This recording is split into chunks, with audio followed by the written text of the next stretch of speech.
You know, there's a very known professor in New York City whose name I'll omit, and I always love mentioning his story because he struggled with faith for a long time, and he always talks to people about this.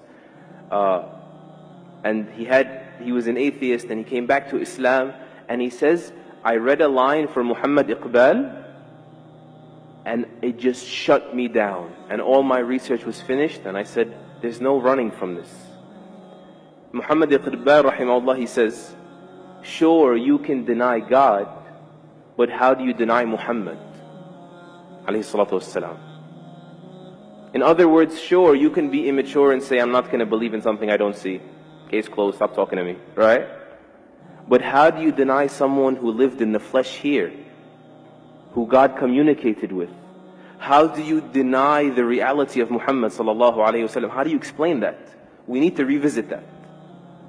How does a man get born in a vicious environment, alayhi salatu wasalam, and he becomes this beautiful, soft, delicate, bashful, merciful person who was content when people couldn't even be patient, and was merciful when people couldn't even be just.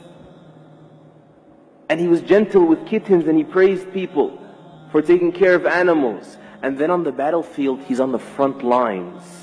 And the tough guy is the one that can stand by his side. Or the brave person, more respectfully, because these are the Sahaba. Right? Al-Bara and Ali. They say the tough one is someone that could come near him. He's on the front lines, alayhi salatu wassalam. How do you explain someone who's like that, of valor, and then he stops the army, as Ibn Mas'ud says, or he says, we were on a travel, and he says, who scared this pigeon regarding her babies? Who took the babies away? How do you explain that? How do you explain the only person in human history that has ever removed racism from society successfully? And I think you know it's alive and well in the United States. The only person in human history that has ever removed alcoholism effectively,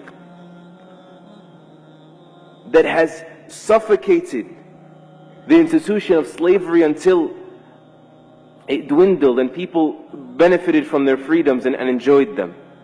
How do you explain that he, alayhi salatu wassalam, becomes the most influential figure in human history? Alayhi salatu wassalam. How do you explain that? We need to come back and find shelter in these things. There's only one explanation. There's only one logical explanation.